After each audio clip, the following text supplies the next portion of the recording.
un quart de siècle ma ni kon nag débuté nag ñi daal di waxtaane Sénégal fa nga xam ne itam mooy zandu ko France alors ñoom itam ñi ngi daal di li nga xam ne moo di inquiété wu par rapport ak état bi nga xam ne itam France Sénégal toll na si jëm si ëmbat yi nga xam ne itam nemmeekoo ne ko diggante que le premier jàpp li nga xam ne moo di le 3 alors les députés françaises nag jàpp ne ni Sénégal li muy dund nii mosu koo dund toll na si nga xam ne moo di ñaar fukk ak juróom si ginnaaw donc mi ngi noonu chers téléspectateurs alors ma ni kon aujourd'hui le Sénégal fait l'objet de beaucoup de débats et que tout le monde en parle. Non, franchement, image bi dafa ñaaw au niveau de l'international. C'est Fallou boo xoolee il y a même des consulats qui ont été le ministre des Affaires étrangères moom Aïssata Tall Sall moom dafa tëj na consulat yi nekk bitim réew mu doon loo xamante ne dafa ñaaw toutes les institutions yamul fii si dëkk bi même jusqu'à l'international sont bloquées donc ce qui veut dire que voilà il y a des faits loo xamante ne ñaawul pour la comment dirais-je la diplomatie sénégalaise maanaam yow c'est-à-dire que yow bu ay député français bu ñu demee bay prononcer ci le cas du Sénégal bu ñu fàttali ko c'est pas la première fois parce que lors de l'hémicycle de la 14e législature de l'Assemblée nationale mooy yaa ngi fàttali ko ba yëf yi xewoon foofu ba ñu dóorante ay 16 cette législation française et député yooyu taxaw nañu ñu ne c'est pas normal ce qui se passe au Sénégal ñoom dañuy jàpp ni Macky Sall ce qui est en train de faire au Sénégal franchement mooy maanaam loo xamante ne baaxul pour la société sénégalaise dem nañu sa ba tuumal baaraam ni que c'est la France qui est derrière Macky Sall ñoom sax ils ont interpellé Macron pour lui dire que il y a une mainmise au niveau de Macky Sall yoo xamante ne moom moo koy permettre muy dóor ay askanom donc c'est ces députés-là qui reviennent aujourd'hui pour dire que voilà le peuple sénégalais est comment dirais-je ñu ngi si benn urgence il y a de cela un quart de siècle voilà un quart de siècle dans ce pays c'est comme si les institutions restent mais les passants ils continuent d'exercer la même chose Sëñ Fallou boo xoolee ça amul changement depuis les années 60 lors de l'indépendance du Sénégal ba léegi il y a pas de changement on a un recul démocratique parce que boo xoolee ce qui se passe actuellement au Sénégal personne nit rafetewuñu ko parce que c'est Fallou c'est quand même benn recul démocratie boo xamante ne voilà mu ngi xew actuellement dans ce pays alors que Sénégal bii nii je te jure que miroir la woon au niveau de l'international européens yi sax les Américains dañoo dem ba tuddee Sénégal l'exception dans l'Afrique c'est-à-dire que dëkk boo xamante ne dëkk bu dal la amul insécurité amul et nous sommes toujours à l'abri par rapport à les autres pays machallah mais bu ñu demee ba les régimes en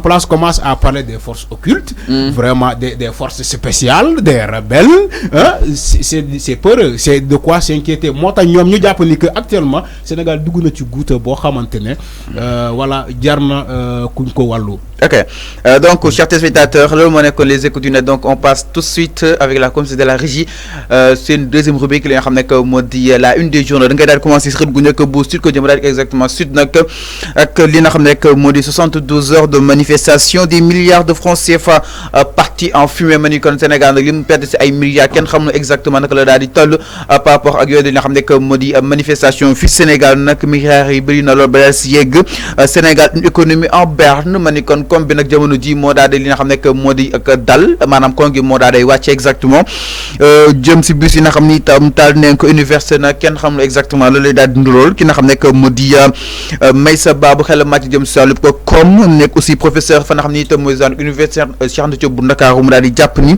l'État devrait casquer plus de 200 milliards pour réparer les dégâts collatéraux que ni état dina daal di génne lu daal di toll si ñaari téeméeri milliards suñuy koppar ni daal di war a mën a defaraat fi nga xam ni itam yàq neen ko ma ni kon le Sénégal notre économie est en berne si xët gu njëkk bu Sud Quotidien certes ñu ngi jéem a li nga xam ne que moo di relever waat après li nga xam ne que moo di ces émeutes mais quand même dégâts yi yéeme na loolu ba daal si yegg loolu mooy les dégâts collatéraux c'est-à-dire que bu amee émeute ba pare il faut en tirer un bilan je crois ci bilan boobu lañ nekk actuellement moo tax on parle de 200 milliards de francs CFA pour réparer les dégâts donc Sëñ Fallou mu doon loo xamante ne ça créé un blocus économique.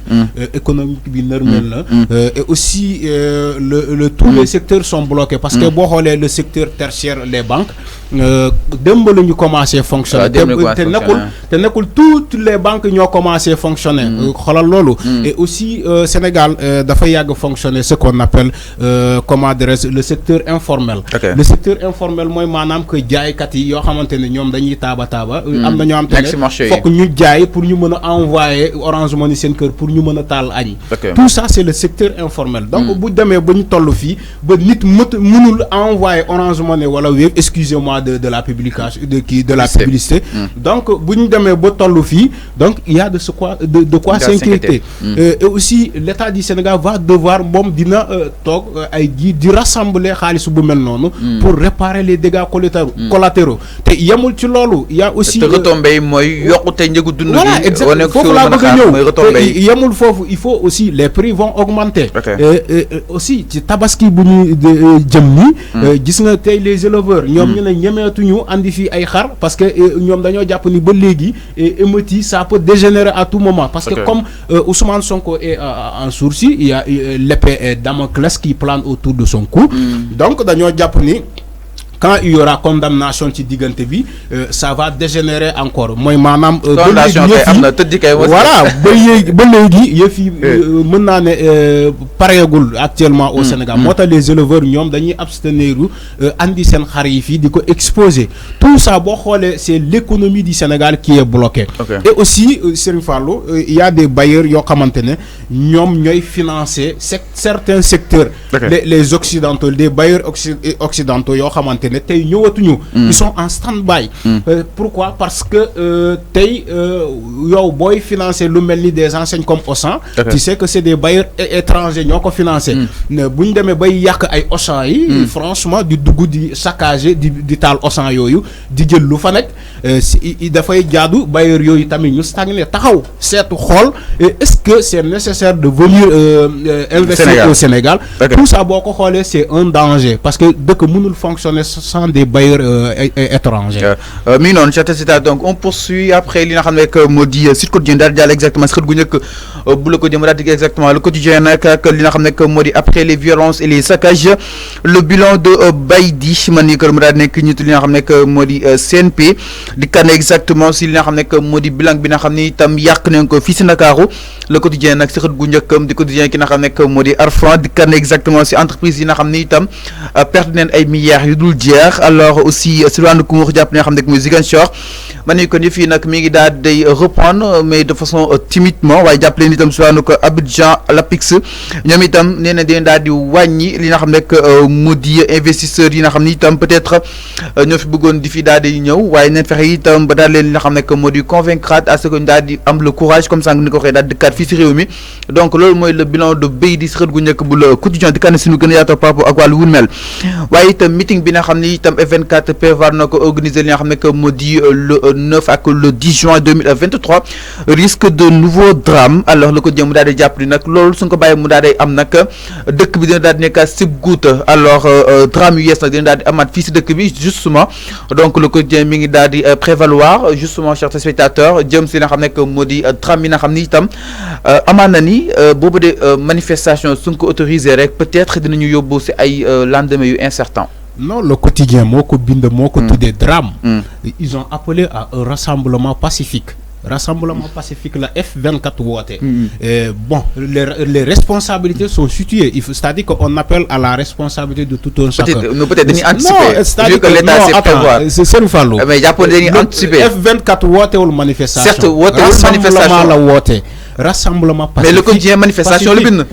Non, pacifique. Moi, le quotidien mobile de manifestation. Manifestation et rassemblement, c'est pas la même chose. Manifestation, le mot est péjoratif. C'est-à-dire que. Mais non, c'est une fois. Mais ça dit, c'est une fois. C'est rassemblement avec manifestation. Pour la comprendre, c'est-à-dire que rassemblement. Comment dirais-je, manifestation, c'est pas deux mots synonymes. Là, on a dit qu'on ne fait pas. Mais le quotidien, il faut le rassemblement des personnes. Il y aura des manifestations. Voilà. Est-ce que F24 a dit manifestation? Non. il a dit rassemblement pacifique. Maintenant, il faut écrire tel que le F24 a mentionné dans sa feuille de route. Maintenant, quand le quotidien, c'est-à-dire que chaque jour, il y a des mots qui sont beaucoup utilisés, c'est pour une guerre. C'est-à-dire pour créer des choses, des tensions dans ce pays. Il faut atténuer l'information. Et le quotidien, dans sa plume, d'ailleurs, chaque fois, le quotidien, alors que mais dès que Ming si sourcil quand même. Non, mais Ming si sourcil. Raison pour laquelle on va utiliser certains mots. Quel mot il a écrit? Il a dit manifestation. C'est pas manifestation. Rassemblement pacifique la ñu woote. Ça dit que ils ont tendance à appeler ces arts de manifestation dañuy dem rassembler à la place de la nation. Ñu teg seen podium ku nekk ñoo exprimer wu les leaders de F24 ñu ñoo wax seen bëgg-bëgg. Loolu mooy rassemblement. Ñoom loolu la ñu woote. Maintenant su ma jógee ci loolu il faut aussi seen fàllu il faut aussi responsabilité. Boo wootee rassemblement il faut day ànd ak responsabilité de tout un chacun parce que c'est des responsables qui sont dans ce camp. Certes c'est des politiques aussi, c'est pas des politiques seulement, il y a la société civile qui est là-bas, il y a les différents mouvements yoo xamante ne ñu ngi fii ci réew mi ñoom ñoo retourner converger autour de F24 boobu. Donc bu ñu wootee rassemblement pacifique jaadu na tamit ñu xool actuellement la structure du pays. Est-ce que permettre na ñoom ci diggante bi ñu woote rassemblement yooyu. Il faut aussi situer les responsabilités. Man dama jàpp ni actuellement au moment où nous sommes on est à l'heure du bilan. C'est-à-dire que dama jàpp ni actuellement c'est pas le moment propice. Non voilà, c'est pas le moment propice pour ñoom ñu woote rassemblement yooyu. Mën nañu xaar ba ay 1 mois après wala 2 semaines. Comment dirais-je 3 semaines pour ñu xool nañu mënee defar seen rassemblement yooyu. Mais fii lañ jógee même pas une semaine des manifestations tendues yow nga ñëw nga ne da ngay woote enchaîner des rassemblements successifs. Quand le préfet on suppose que le préfet de Dakar va accepter ces rassemblements là. Maintenant bu jàpp ne moom là c'est voilà, mais imaginez au cas où moom le préfet accepté le rassemblement yooyu fan lan lay doon fan la ñuy waxee. Donc est-ce que ñoom tamit jaadu na ñoom ñu insister ci loolu. Man dama leen di lancer un appel solennel. ñoom F24 bu fekkee dem nañu ba le préfet accepté su nekkee kay amul trouble kay nag kii. non mais garaawul ay rassemblement su nekkee le quotidien donc koy ŋàññi ci li mu wax nii nga ne du am trouble récemment leen wootee ñëw waxtaani seen xalaat donc loolu amul benn grave bu fa nekk amul benn danger mais aussi il va de l'autorité publique yoo xamante ne moom moo leen war a accorder loolu. Maintenant lii le préfet de Dakar su dee accordé wul loolu il faut que tamit ñoom tamit ñu comprendre c'est par rapport à la situation actuelle du pays moom loolu moo tax accepté wu leen rassemblement boobu. Maintenant il faut pas aussi accepter wu la nga ne encore da ngay continuer taal ay pneus parce que ak ay loolu c'est pas un motif franchement. Alors chers téléspectateurs, nous en sommes justement de l'accalmie après ces manifestations.